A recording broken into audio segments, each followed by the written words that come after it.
Hello everybody, Mike Levin here on Tuesday, May 17th, 2022. And I'm on my way back from dropping the kid off after a wonderful, magical weekend. And I've talked plenty about personal, recreational activities and such, so I shall switch to work stuff, which is so exciting and interesting lately. My new personal mantra that you might have heard me talk about or see me write about in my vlog at mikelev.in is every little thing gets done. Capital ELT, lowercase GD. Every little thing gets done. And when you write down that acronym, it kind of looks sort of like felt good. So it's designed to create the righteous feedback loop of accomplishments. And I'm layering into that some advice that I have given someone else recently. And is this personal or is this professional? I guess it's a little of both. It is important to do on both fronts. And it's based on the old astronomer expression, if you don't write it down, it didn't happen. So astronomers keep these notebooks, and when they make an observation and they write it down, if they have to prove that something happened, that they were the first ones to make those observations, the fact it is written down is the determining factor. Whoever has it in their astronomy log is the one whose word is going to be taken that they discovered it first, right? So, if you don't write it down, it didn't happen. I write a lot. I write a lot on the professional side. It's really wobbly, this thing. Maybe I'll secure it here. I write a lot on the professional side, and I write a lot on the personal side. And I write in Vim for both. The text editor known as Vim. Previously known as VI until Graham Mulliner came along and made the improved version. Since then, there have been many different improved versions like NeoVim. Just sort of the new and improved, right? It's a good word, NeoVim. It brings a lot of stuff together. In addition to any reference to Neo, as of course close to my heart. And Vim helps you write. Vim helps you think. And I've talked plenty about how it's like telepathic control of text. But when the time comes to write something down, do you struggle for where to write it down, ladies and gentlemen? Do you go, where does this belong? One of the most difficult things to get over in writing everything down that happens to you, I'll break it into two. There's two of the most, and this is no longer a professional post, you just erase that. This is a post about writing and idea capture now, which of course applies to both sides, but it's not merely writing an idea capture, it is accountability. It is good communication and ensuring good communication through acknowledgement, forcing the acknowledgement that the person you're talking with has heard what you said, and then providing them the acknowledgement, preferably through your own initiative without them having to ask for it, but to prove to the other side of a conversation that you heard what they said by repeating it back in your own words, but to their satisfaction. So, you know, honestly, Jordan Peterson, who I've been listening to his 12 Habits book, has so much of this down. And he got a lot of this listening stuff from seminal psychologist Carl Rogers. I believe I have that right.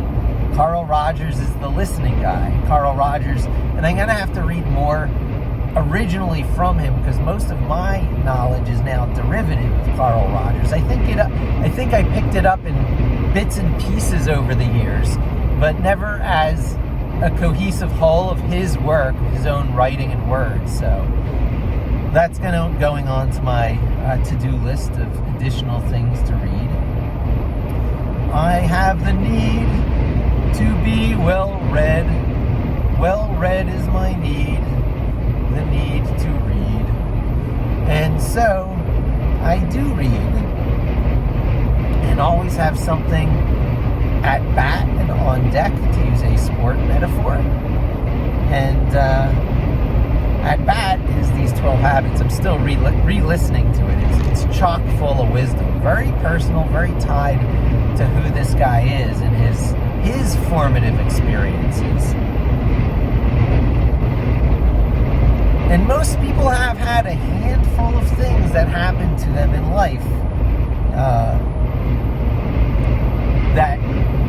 that are these formative experiences. And when you hear them telling their stories, they'll go back to these same small set of handful of things. Now, I think I've got actually an awful lot to say. I think when I compare myself to people out there who have written books, the life experiences that I bring to the picture might in fact be a little more diverse with distinctively noteworthy, subtopics, the little things that people bring up. Such and such lived with me. I lived where it was cold, and the nearest city was X miles away, and I was an intern at this facility. And so that's not me. This is me repeating back mostly Jordan Peterson's stuff, which is what I most recently listened to along these lines. But for me, it would be, this was me growing up as the natural child and second child in a family, the first being adopted, and the concept of getting peed on, right? There's a lot of stuff there to talk about. Having my first car, which was a Mustang convertible, which I refurbished with my own hands, which very much tweaked my direction towards and away from computers and such. And then my experience going to Drexel University, starting out in engineering and switching to graphic design, and the people I met there, the characters I met there. And during that time, working for Commodore Computers, one of the great computer companies in history, whose demise has lots of sub-stories, and whose continued fandom, Amiga freakishness, preservation of alternative computing platforms and alternative hardware, alternative OSs, has so many sub-stories right there. And Commodore led into working for Scala Multimedia, a Norwegian technology company. Many years I spent there in the industry of digital science, flying all over the world on their behalf, training Microsoft people at the Microsoft campus, going to Apple headquarters, living in Norway for a month, living in Switzerland for almost a month. And that's just Scala. After that, I went to work for the public relations company, a PR firm that launched Amazon, right? So I worked for a .com company. It was a small boutique public relations company that Amazon eventually outgrew. They couldn't grow with Amazon. And first, company I ever got fired from. Was never fired from anywhere in my life. And I didn't even know I was fired. Interesting stories there. I went to work for the biggest client they had at the time, but not until after I was fired. Hachette, HFM, a paper publisher, acquired a fair amount of my paper publishing experience. Somewhere in there, I also got married. I met someone after not being a very social person, being a very, isolated and sheltered person. While I was working for that public relations firm, Connors, got married, met someone, got married, got fired for the first time. Went to work for another company, Hachette Filipaki Media, HFM. Got fired from them.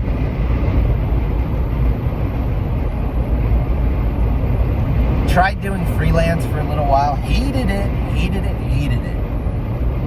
Went back to work for a small digital marketing company, Flying Point Digital.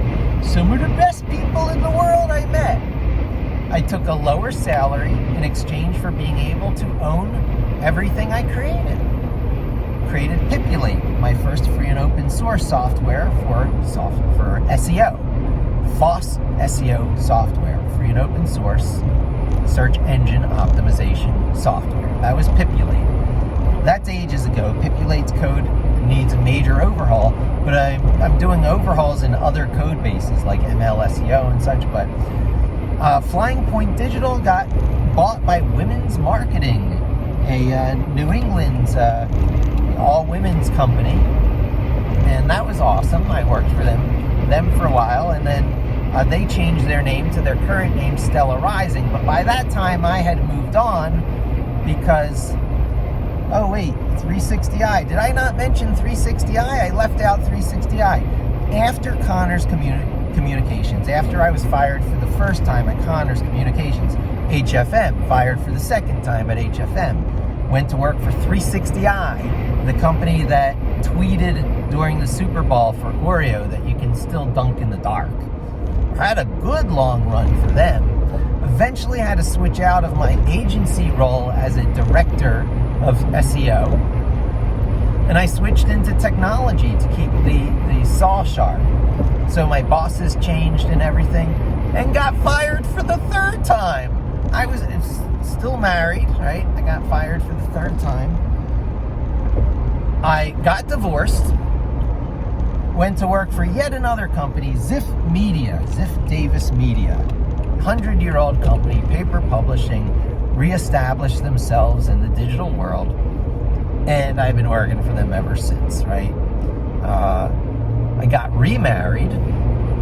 My kid is now 11 years old, who you saw in the last video, and things are going great.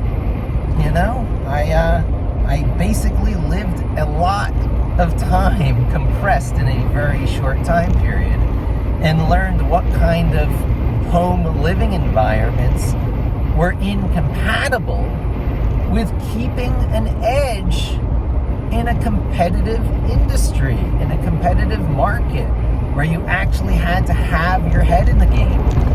Now, what I learned, that in certain home situations, if you had your head into anything else other than that home situation, you were basically, so if you ever watch the British comedy Keeping Up Appearances, if you haven't, I don't suggest you watch it, but if you know it, it's called Keeping Up Appearances. And it's a couple, Hyacinth and Richard Bucket, okay? But Hyacinth insists it's bouquet. Hyacinth bouquet. And Richard is one of these beaten down men. You can just see it in his demeanor. He's playing a completely defeated and deflated, emasculated person. And when he comes home from work, nothing from work comes home with him. God forbid, or else Hyacinth would, browbeat this poor man. And so I was Richard Bucket Bouquet. And my Mike Levin, which is what I am, became Mike Levin. And I was told that the Levin was the bouquet, and you can sort of understand that. And the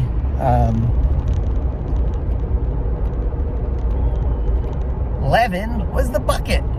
It could not have been any further from the truth, right? I was being bouqueted. I was prepped like a group of flowers at a florist. And there was nothing important other than surface details. So my whole world of, nuance and detail being important, that details matter, that you have to dig down.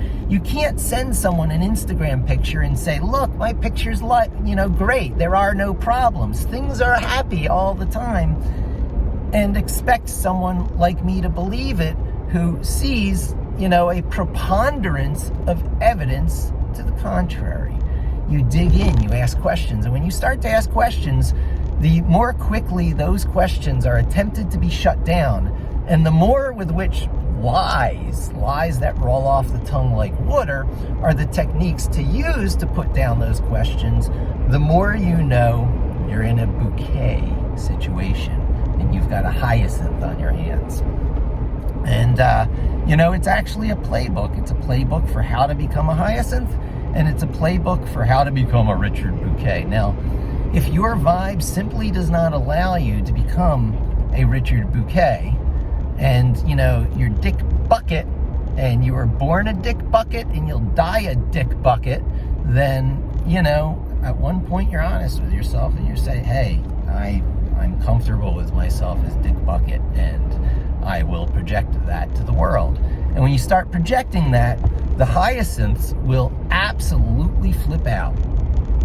And there's nothing wrong with it. They're going to say there's something wrong with it, that there's, trust or violation being broken or something, but it's not. You're just being honest.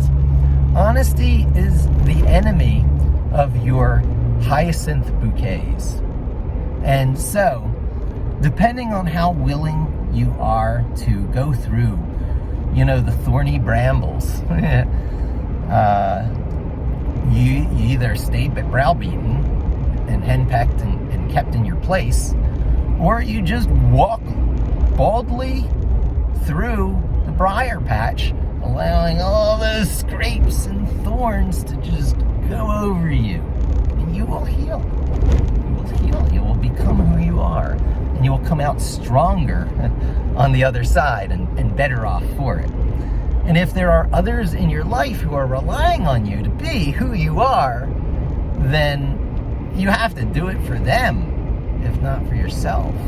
No one wants to look up to a role model of a browbeaten, cringing, the lobster who lost, if you were to put it in Jordan Peterson's language. He made it very clear that a chemical change happens in your body. Once you start sending out loser neurotransmitter chemicals into your bloodstream, we are, neuroplastic creatures. Lobsters maybe more so.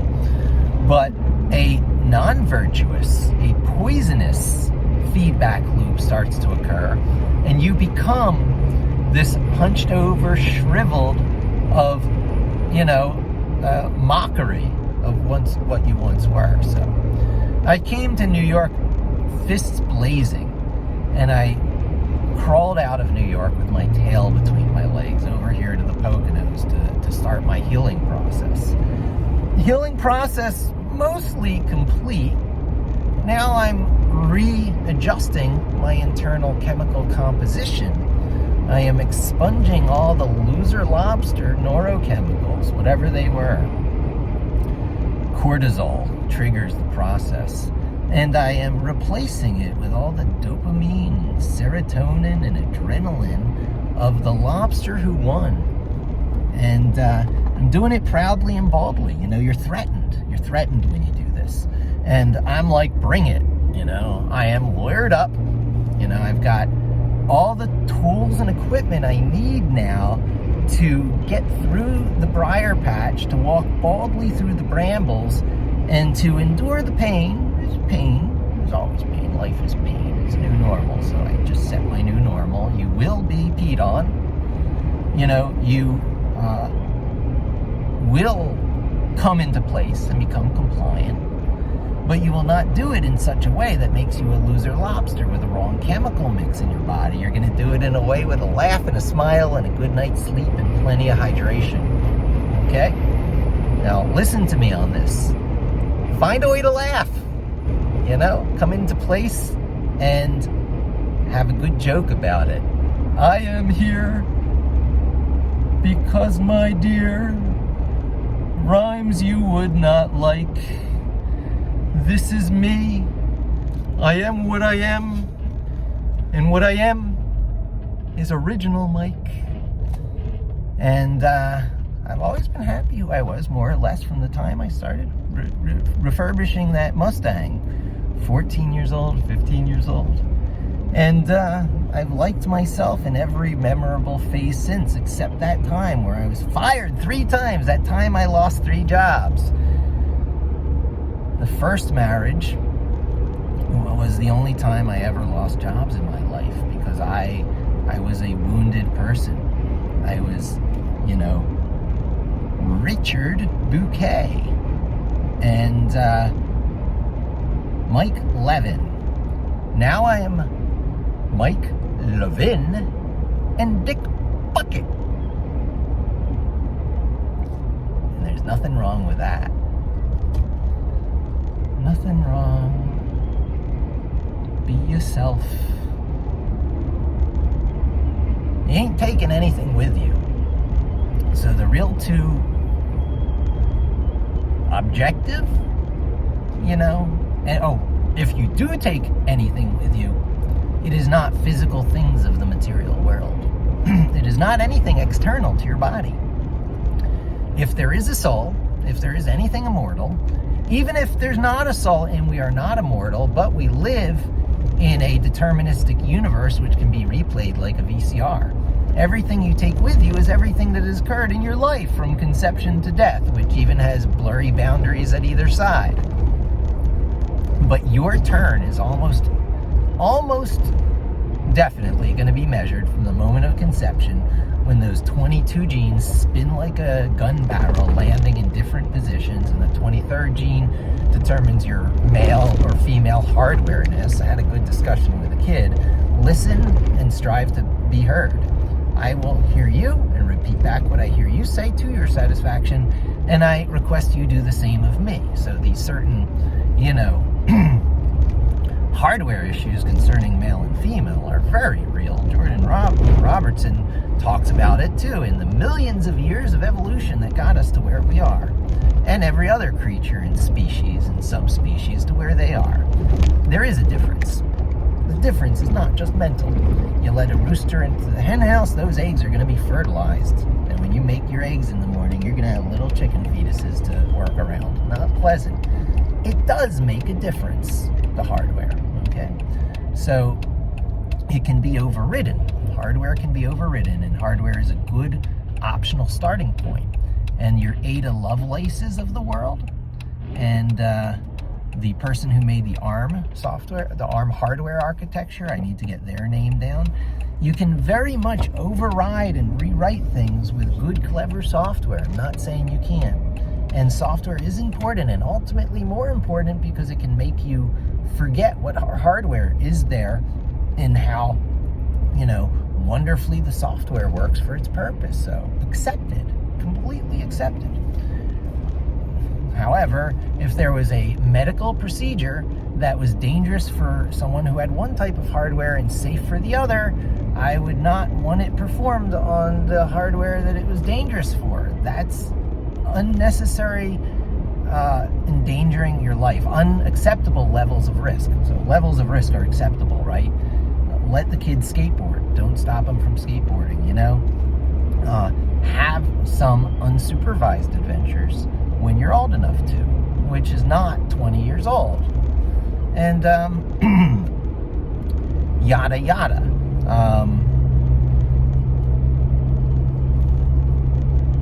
Yeah, I hope I don't lose my train there, because I can wrap this up really, really neatly. Listen, be heard. What did I start this out as? It's from sub-reference. So this is the mind at work, right? You talk, you sub-reference, and I got to a really interesting and important conversation that I had with my kid, which kind of completely derailed my thought process, so important as it is. And then I step back out and I unnest. Well, I'm getting home and I'm going to be jumping right into some stuff that my employer is waiting for me for, because I am a information age samurai now. You can't take that away from me. I'm unlikely, hopefully, knock on whatever, to be fired again. Because even when I have to do nonsense like this, returning my kid in the middle of the day because I have a windshield that I had to get fixed, and the times are uncompromising, right? There is no negotiation. So I occasionally have some things that I really need to do in the middle of the day, but I make it up to my employer and try to do it in spades. Is that expression still applicable? And it's all through writing. It's all through writing and journaling, and the purpose of writing and journaling in Vim. Okay, I bring it all full circle, right? You talk enough, it comes back to the beginning. The purpose of writing and journaling in Vim is to think better. And a good way to journal in Vim is to journal in the same place in Vim, in the same text file for life. mixing much of your personal and private stuff, never publishing it, but then extracting bits because it's so easy to copy and paste from your private journal in Vim to other public journals, which are getting published all the time continuously. So you really train yourself in these two extremes. The private journal never gets published, can't. You make it so that it mechanically is impossible. Nothing's impossible, but more unlikely than a whale popping into the air. And then you make sure that you're publishing your other stuff constantly, which reminds you it gets published and encourages you to publish and creates that virtuous feedback cycle. And the more you write in these different modes, on the left for private and on the right for public, and starting on the left with private and copying and pasting to the right for public, the more you're going to be able to think better, the more you're going to be able to use language like the weapon that it is. Unfortunately, one has to think that way. It sucks. It really does suck. But language can be twisted and bent to any purpose. Just ask a lawyer, right? It's talk about plasticity. Language is completely plastic and malleable. So if you're dealing with someone who likes to use that plasticity and malleability in the way they see suited and suitable, and then when you start to do the same thing back and the conversation is shut down the conversation. I have things to do. I'm busy. I have somewhere to go. I don't have time for this. You're dealing with someone who's a coward. A coward. So have a conversation. Just continue talking. Don't take raising voices as shouting, right? So another thing is, if they tell you you're shouting and you're just matching their volume level, again, if they're accusing you of being something, they have self-identified what they are. Just absolutely. The whole online community that tries to give you comfort and advice from narcissists. They're all narcissists, every last one of them. I give you as advice, look at what they're doing to drive up the numbers on their Instagrams. They're publishing things that should be still images, GIFs or JPEGs.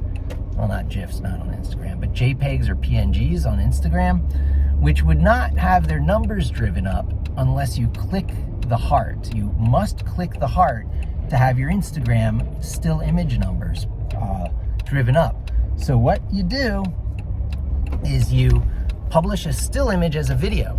And the moment you watch that video, counter increments. The moment the next person just watches the video without clicking anything, counter increments, counter increments, counter increments. And these numbers get driven high. That is narcissistic supply. Social media, watching the counters go up. I'd be trying to blow up in YouTube if I really needed that narcissistic supply. I say it'd be nice, sure, it'd be nice. But, doesn't everyone like a little bit of reward? But this is for me. YouTube's for me, primarily for me. To think out loud, to do the journaling that I need to do. And you too, might benefit to do some journaling. Get out loud what you think, so that as soon as a discussion goes a little bit outside your comfortable boundary, you don't have to try and shut it down. I'm busy. I don't have time for this. You're going to have to talk to someone else. We need a mediator. Yep, fine, okay. Didn't go to mediator until they talked about lawyers, and I'm like, yeah, okay, lawyers. I got my lawyer. Let's put my lawyer in touch with your lawyer. Now, can you tell me what your issue is so that I can inform my lawyer what they're going to be talking to your lawyer about? Not my job. I'm not going to. Bop, bop, bop, bop, bop. Bop, bop, bop, bop, bop, bop, bop, bop. This is what I sound like. Do I have to lower myself to that? Jesus, I can play that game. I don't want to. I want to be better than that. I want to take the high road.